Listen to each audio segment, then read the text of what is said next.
안녕하세요, 형님들. 스마트토토입니다. 자, 어제 오후 경기는 아쉽게 삼성생명이랑 애들레이드 3.5바가 한 번씩들 나게 되었네요. 삼성생명은 신한은행과의 경기에서 야투율 문제를 또 겪었고, 그 다음에 또 지공, 지공의 경기를 운영하면서 아쉽게 저득점 사이드가 나왔습니다. 애들레이드 3.5바는 전반전까지는 분명히 계속해서 오버사이드 느낌으로 계속해서 난타전으로 흘러갔어요. 하지만 후반전부터는 1대1이라는 스코어 때문에 신중하게 치러지면서 아쉽게 언더가 났네요. 오늘 경기들 많은데 열심히 분석 준비했으니 끝까지 시청해주시면 감사드리겠습니다. 시청하시기 전에 구독과 좋아요 꼭 부탁드릴게요. 첫 번째 경기 우리카드 대 KB손해보험. 우리카드는 5연승으로 분위기가 너무 좋습니다. 과연 홈에서 연승을 이어갈 수 있을 것인지가 또 하나의 관전 포인트가 될 것 같고, 반면 KB손해보험은 직전 경기 삼성화재 상대로 승리를 거두었죠. 과연 우리카드 원정에서 승리를 거둬 연승을 달릴 수 있을 것인지가 또 하나의 관전 포인트가 될 것 같아요. 전 지금 우리카드가 홈이점을 가지고 있다는 건 충분히 긍정적이게 생각이 들고, 그 다음 아라우조가 최근 너무 잘해주고 있다는 생각이 들기 때문에 저는 우리카드가 홈이라고 한다면 충분히 정배를 받은 이유가 있다고 생각이 들고 좋은 모습을 보여줄 수 있다고 생각이 듭니다. 반면 KB손해보험은 지금 흐름이 다시 계속해서 올라가는 그런 분위기를 보여주고 있죠. 아밋, 그 다음 비에나가 생각보다 괜찮은 모습을 보여주고 있으면서 또 남은 나경복, 남은 선수도 잘해주고 있죠. 하지만 지금 우리카드의 기세를 생각해본다면 KB손해보험보다는 우리카드가 훨씬 더 좋은 모습을 보여주지 않을까. 지금 알리 아라우조의 조합은 말이 안 됩니다. 상위권이에요. 지금 솔직히 저는 대한항공이랑 우리카드랑 붙는다 하더라도 우리카드가 프렌 정도는 무조건 해주지 않을까라고 생각이 들 정도고, 전 이 경기는 전형적으로 우리카드 승 마인 한 세트는 딴다 보겠습니다. KB손해보험이. 그래서 오바, 남자 배구는 한 세트만 따도 오바가 잘 나는 그런 스포츠죠. 다음 경기 여자 배구 현대건설 대 IBK 기업은행. 현대건설은 지금 5연승 중입니다. 지금 흐름이 너무 좋은데 과연 연승을 이어갈 수 있을 것인지가 또 하나의 관전 포인트가 될 것 같고, 반면 IBK 기업은행은 직전 경기 페퍼 상대로 승리를 거두었죠. 과연 원정에서 승리를 거둬 연승을 달릴 수 있을 것인지가 또 하나의 관전 포인트가 될 것 같아요. 지금 현대건설은 5연승으로 분위기가 너무 좋습니다. 그 다음 또 홈이죠. 충분히 이번 경기에서 좋은 모습을 보여주지 않을까라고 생각이 들고, 반면 IBK 기업은행은 킹켈라가 아웃이죠. 그 다음 또 원정이라는 체력적인 여파가 또 있을 것 같은데, 저는 이 경기는 전형적으로 현대건설 승 마인 사이드, 그다음 언더 사이드가 맞지 않을까. 모든 면에서 현대건설이 앞서고 있습니다. 이게 어쩔 수가 없는 게 킹켈라가 없으면 좀 많이 힘들죠. IBK 기업은행은 공격에서 아마 많은 힘듦을 느낄 거예요. 근데 2점을 하는 점이 좀 불안하긴 하죠. 이 현대건설 감독이 초반에 불리하면 바로 빼버리는 그런 전술을, 그러니까 그런 작전을 계속 쓴단 말이에요. 이게 참, 전 일단 가진 않을 건데 형님들 만약에 보실 거면 현대건설 승, 마인 승, 언더가 맞지 않을까 라고 생각이 드네요. 언더만 가세요. 형님들 만약에 가실 거면 언더가 제일 나아 보이네요. 다음 경기 K리그 개막전이죠. 드디어 울산현대 대 강원FC. 울산현대는 지난 시즌 너무 못했죠. 과연 최근 아시아 챔스에서도 2경기 연속 승리가 없는데 홈에서는 K리그 개막전에서는 좋은 모습을 보여줄 수 있을 것인지가 이 경기의 관전 포인트가 될 것 같아요. 반면 강원FC는 전 시즌 4위로 마무리하였습니다. 최근 아시아 챔스에서 2경기 연속 승리가 없긴 한데 원정에서 좋은 모습 보여줄 수 있을 것인지가 또 하나의 관전 포인트가 될 것 같아요. 지금 울산현대는 홈이점을 가지고 경기를 치르죠. 그러나 공격 지향적 축구를 할 예정입니다. 이번 시즌은 김현석 감독이 사령탑으로 이제 지시를 할 예정이죠. 김현석 감독은 공격 지향적 축구를 우선시하고 압박 축구, 빠른 공수 전환을 중요시하는 감독입니다. 전 이 경기는 울산현대가 이번 이적 시장에서도 겨울 이적 시장에서도 충분히 많은 보강을 했다고 생각이 들고, 전력적인 면에서 충분히 강원FC보다는 좋은 경기라고 보여주지 않을까. 홈 이점도 있고, 반면 강원FC는 원정이란 좀 여파를 가지고 경기를 치르고 공수전환 축구, 공격적인 축구에서 충분히 좋은 모습을 보여줄 수 있다고 생각이 듭니다. 하지만 저는 울산 현대 그 성장 퀄리티, 강원 FC의 성장 퀄리티로 이번 경기를 생각해 보았는데 울산 현대가 압도적으로 성장 퀄리티가 훨씬 더 좋습니다. 공수, 그다음 미드필더 다 합쳐가지고 울산 현대가 좋습니다. 퀄리티 자체가. 이 경기는 홈 이점도 가지고 있고 개막전이다 싶기 때문에 두 팀 다 어느 정도 차분한 좀 조심스러운 경기가 이루어질 거라고 생각이 들고, 저는 울산승 햄무를 보지만 2.5 언더가 가장 좋은 선택이 되지 않을까라고 생각이 드네요. 다음 경기 인천 유나이티드 대 FC 서울. 인천 유나이티드는 1부 리그로 승격하였습니다. 과연 홈에서 승리를 거둘 수 있을 것인지가 이 경기의 중요한 관전 포인트가 될 것 같아요. 반면 FC 서울은 직전 경기 어중간한 시즌을 보냈죠. 과연 원정에서 승격한 인천에게 승리를 거둘 수 있을 것인지가 또 하나의 관전 포인트가 될 것 같아요. 인천 유나이티드는 홈이점을 가지고 경기를 치르죠. 워낙 수비적인 축구, 압박 축구를 중요시하고 계속해서 행하는 그런 팀입니다. 반면 FC 서울은 원정이라는 약점 가지고 경기를 치르고 전방 압박, 점유율 축구, 공격적인 축구를 우선시하는 팀이죠. 전 이 경기는 난타전이 될 거라고 생각이 드는데요. 아무리 개막전이어서 조심스러운 경기를 치른다 하더라도 전 이 경기는 충분히 난타전이 될 거라고 생각이 듭니다. 이게 왜냐면 이게 경인 더비라고 이 두 팀마다 더비가 있어요.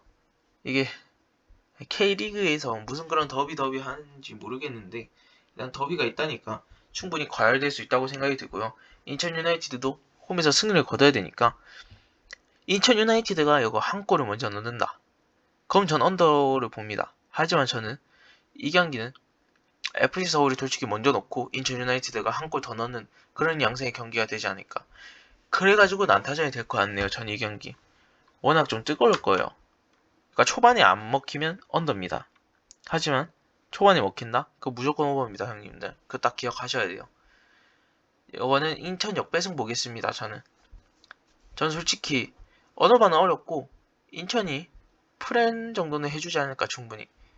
선수다 퀄리티가 비슷해요. 여기에 공수, 미드필더 다 골키퍼 그런 거 다 합쳐서 인천 유나이티드가 2부 리그 실력이 아니었으니까 1부 리그 올라왔겠죠.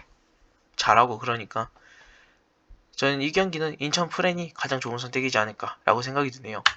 다음 경기 김천 상무 대 포항 스틸러스. 직전 시즌 김천 상무는 참 잘했었죠. 과연 이동경이 빠졌는데 상무가 좋은 성적을 보여줄 수 있을 것인지가 또 하나의 관전 포인트가 될 것 같고, 반면 포항 스틸러스는 직전 아시아 챔스에서 2경기 연속 승리가 없었어요. 과연 K리그가 이제 시작인데 원정에서 승리를 거둘 수 있을 것인지가 또 하나의 관전 포인트가 될 것 같아요. 저는 이 경기 김천 상무가 홈이점을 가지고 충분히 좋은 모습을 보여줄 수 있을 것 같고, 김천 상무는 빠른 공수 전환, 압박 축구, 역습 축구에 조금 좋은 경기라고 보여주고 있죠. 이런 점에서. 하지만 전병관 미드필더가 결장 예정이라는 점은 조금 중원에서의 싸움이 조금 뼈아플 것 같네요. 포항 스틸러스는 원정이라는 약점을 가지고 시작하죠. 빠른 공수전환, 점유율 축구, 전방 압박을 조금 우선시하는 그런 축구를 지향하고 있습니다. 포항 스틸러스도 주니오 공격수가 출전이 불투명하다는 점에서 나와도 출전 시간을 관리를 해주지 않을까 싶네요. 아마 후반 10분, 20분 한 다음에 교체될 예정입니다. 만약에 나오더라도.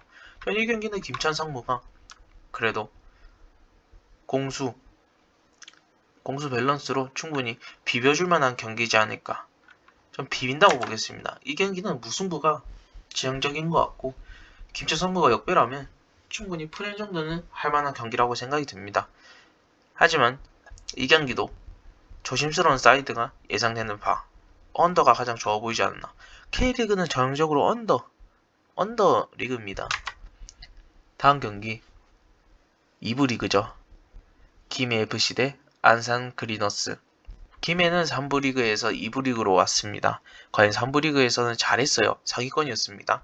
과연 2부 리그에서도 좋은 모습을 보여줄 수 있을 것인지가 또 하나의 관전 포인트가 될 것 같고, 반면 안산 그리너스는 직전 시즌 못했었죠.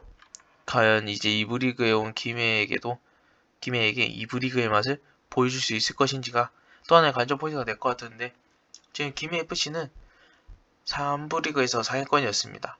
2부 리그에서도 좋은 성적을 보여줄까가 의문이 되긴 합니다. 하지만 홈점을 가지고 있고 점유율 축구, 측면 플레이, 단조로운 플레이죠. 그냥 돌파한 다음에 측면에서 그냥 크로스 한 다음에 헤딩 넣는 겁니다. 단조로운 플레이가 안산 그리너스한테 통할까? 라는 좀 의문이 들긴 하네요. 홈점을 가지고 있다 하더라도. 반면 안산 그리너스는 원정, 좀 수비적인 축구를 우선시하는 팀이죠. 그다음 수비 후 그다음 빠른 역습을 조금 추구하는 팀입니다. 하지만 안산 그리너스한테는 좀 마이너스 요소가 있죠. 김도윤, 박현수 이 두 명의 수비수가 김도윤은 결정 예정이고 박현수는 출전할지 안 할지 모르는 그런 상태입니다. 수비적인 불안감이 더 크게 느껴질 수밖에 없는 안산 그리너스네요. 하지만 이렇게 되면 더 수비적으로 하지 않을까 싶네요. 수비적인 약점이 있기 때문에 저는 안산 그리너스가 충분히 라인을 내리면서 경기를 치르지 않을까. 전 이 경기는 김해FC가 2부 리그로 처음 올라왔기도 했고, 그 다음에 안산 그리너스가 2부 리그에 짬밥이 있는데 충분히 김해한테 비벼주는 모습은 보여주지 않을까.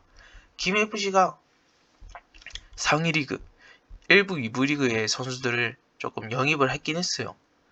그래서 퀄리티가 좋아졌죠. 하지만 안산 그리너스는 그 조직적인 측면에서도 충분히 좋은 모습 보여주고, 김해FC 그 영입했다고 얼만큼 조직력이 커졌겠습니까, 형님들. 저는 김해FC 믿지 않습니다. 저는 안산 역배승에 프레임까지 보면서 2.5 언더 보겠습니다. 전 프레임 아니면 언더가 가장 좋아 보이긴 하네요. 다음 경기 2부 리그 수원 삼성 대 서울 이랜드. 수원 삼성은 이번 시즌 이종효 감독이 부임한 첫 번째 시즌입니다. 그렇게 보여주겠다 말했죠, 이종효가. 과연 오늘 보여줄 수 있을 것인지가 또 하나의 관전 포인트가 될 것 같고, 반면 서울 이랜드는 2부 리그에서 상위권의 성적을 보여줬죠. 과연 원정에서 이종효의 수원 삼성에게 승리를 거칠 수 있을 것인지가 또 하나의 관전 포인트가 될 것 같아요. 지금 수원 삼성은 홈점을 가지고 경기를 치르죠. 그다음 공격적인 축구를 우선시합니다. 그다음 강력한 압박이 이정열 감독의 어느 정도의 전술이죠. 또 하나의 전술은 전원 공격 및 전원 수비 전술인데, 이게 참 진짜 피파 게임도 아니고 진짜 이렇게 합니다. 그러니까 결국 전 이 경기는 수원 삼성이 이길 것 같아요. 이런 2부 리그에서 이런 전술을 쓰는 사람이 누가 있습니까? 제일 중요한 거는 지금 조직력이 얼마만큼 갖춰졌냐, 그게 중요한데, 조직력이 얼마만큼 갖춰졌다면 이 전원 공격, 전원 수비, 이 전술이 충분히 잘 통할 것 같거든요. 솔직히 서울 이랜드가 직전 상위권이었긴 해도 수원 삼성은 퀄리티가 다릅니다. 선수 퀄리티 자체가. 전 이 경기는 일단은 파울리뉴 공격수가 결정됐다고 하더라도 수원 삼성이 충분히 유리한 경기를 펼치지 않을까라고 생각이 드네요. 반면 서울 이랜드는 원정이라는 약점 가지고 경기를 치르죠. 공격적인 축구, 그다음 압박 축구를 펼치는 서울 이랜드입니다. 충분히 지난 시즌 상위권의 성적을 보여줬기 때문에 오늘 경기도 좋은 모습 보여주지 않을까라고 생각이 들지만, 지금 이정효 감독이 부임했다는 점에서 전술 자체가 차원이 달라진다고 생각이 들고, 선수단 퀄리티도 어느 정도 영입을 하면서 승격의 의지를 보여줬죠. 저는 서울 이랜드가 카리우스 대 공격수, 카리우스가 결정 예정이라는 점에서 아쉽다는 생각이 들고, 저 이 경기는 전형적으로 수원 삼성 승, 마인 승, 그다음 오바가 가장 좋은 선수 특징이지 않을까. 저 수원 삼성 승이 배당이 좋아서 일단은 이렇게 적어놓은 거고, 일단 한번 지켜봐야 될 것 같아요. 지난 시즌에 일단 서울 이랜드가 압도적 우위를 차지했긴 했거든요. 맞대결 현장에서. 저는 이 경기는 일단 지켜보면 볼 것 같네요. 다음 경기 A리그 오클랜드 대 멜버른 시티. 오클랜드는 3경기 무패 행진에 달리고 있습니다. 과연 홈에서 멜버른 시티에게 승리를 거두고 연승을 달릴 수 있을 것인지가 또 하나의 관전 포인트가 될 것 같고, 반면 멜버른 시티는 2경기 동안 승리가 없습니다. 과연 최근 분위기는 너무 좋지 않은데 원정에서 승리를 거둘 수 있을 것인지가 또 하나의 관전 포인트가 될 것 같은데, 저는 오클랜드가 홈점을 가지고 충분히 공격적인 축구, 압박 축구에서 좋은 모습을 보여줄 수 있을 것 같고, 반면 멜버른 시티는 원정이나 약점을 가지고 시작하죠. 공격적인 축구, 점유율 축구, 높은 수비 라인, 그다음 강한 압박의 축구가 충분히 잘 통하지 못하는 모습을 보여주고 있습니다. 지금 멜버른 시티가 저는 이번 시즌은 수비에서 약점, 그러니까 높은 수비 라인이 충분히 계속해서 뚫리는 모습을 보여주고 있기 때문에 저는 굳이 멜버른 시티가 원정이라는 점도 있고, 그 다음에 최근 이런 전술들이 다 통하지 않는다는 모습을 봤을 때 오클랜드의 정배가 충분히 매력적이네요. 배당도 괜찮습니다. 전 오클랜드 승, 마인 승까지 보면서 언더 보겠습니다. 이 경기가 왜 언더를 보냐? 멜버른 시티가 공격력이 그렇게 좋은 팀이 아닙니다. 저는 오클랜드가 만약에 다득점의 경기력을 보여주면 오버가 뜰 것 같긴 하지만, 멜버른 시티도 초반에는 계속해서 수비적으로 막으려고 할 거기 때문에 전 언더 보겠습니다. 다음 경기 센트럴 코스트 대 뉴캐슬 제츠. 센트럴 코스트는 지금 3연승으로 분위기를 올리고 있습니다. 과연 순위도 쑥쑥 올라가고 있는데 연승을 이어갈 수 있을 것인지가 또 하나의 관전 포인트가 될 것 같고, 그러면 뉴캐슬 제츠는 8연승으로 분위기가 너무 좋습니다. 과연 원정에서 승리를 거둬 연승을 이어갈 수 있을 것인지가 또 하나의 관전 포인트가 될 것 같은데, 전 지금 센트럴 코스트가 충분히 홈이점을 가지고 공격적인 축구, 빠른 공수 전환으로 좋은 모습 보여줄 수 있을 것 같죠. 하지만 수비가 문제입니다. 너무 잘 뚫립니다, 이게. 저는 이 경기에서는 충분히 뉴캐슬 제츠가 센트럴 코스트를 공수 양면에서 압도하지 않을까. 뉴캐슬 제츠는 원정이랑 약점을 가지고 시작하지만 공격적인 축구와 압박 축구가 센트럴 코스트보다 훨씬 경기력이 좋게 작용할 것 같네요. 뉴캐슬 제츠가 절대 다득점의 경기력을 하긴 하지만 수비가 약한 게 아닙니다. 전 이 경기는 뉴캐슬 제츠가 한 골만 넣어도 충분히 센트럴 코스트의 공격을 막을 수 있다고 생각이 들고, 전 뉴캐슬 제츠는 마인스까지 보면 3.5라 하더라도 일단은 센트럴 코스트가 일단 최근 득점력이 괜찮기 때문에 뉴캐슬 제츠랑 같이 붙으면 오버가 될 것 같긴 한데요. 전 언오버보다는 뉴캐슬 제츠 승이 가장 좋아 보이지 않을까. 공수 밸런스가 애초에 다릅니다, 형님들. 다음 브리즈번 대 퍼스 글로리. 브리즈번은 5경기 연속 승리가 없어요. 과연 홈에서 승리를 거둘 수 있을 것인지가 또 하나의 관전 포인트가 될 것 같고, 반면 퍼스 글로리는 2연패 중이죠. 분위기가 많이 떨어졌어요. 과연 원정에서 승리를 거둬 연패를 끊을 수 있을 것인지가 또 하나의 관전 포인트가 될 것 같은데, 전 브리즈번 로어가 지금 홈이점을 가지고 점유율 축구, 빠른 공수 전환이 충분히 잘 통할 수 있다고 생각이 듭니다. 하지만 반면 퍼스 글로리는 지금 원정이나 약점을 가지고 시작하지만 강한 압박, 공격적인 축구, 역습 축구가 브리즈번 로어만큼 충분히 매력적이게 생각이 들거든요. 저는 두 팀 다 어느 정도 계속 비슷한 경기라고 보여주고 있다는 점에서 충분히 퍼스 글로리가 프레전은 해주지 않을까 라고 생각이 드네요. 전 무승부 보면서 퍼스 글로리 프레 2.5 언더 보겠습니다. 두 팀 다 답답한 경기력을 좀 보여주지 않을까. 다음 경기 메가서 FC 대 시드니 원더러스. 마지막 경기죠. 메가서는 5경기 연속 승리가 없어요. 과연 홈에서 승리를 거둘 수 있을 것인지가 또 하나의 관전 포인트가 될 것 같고, 반면 시드니 원더러스는 4경기 연속 승리가 없습니다.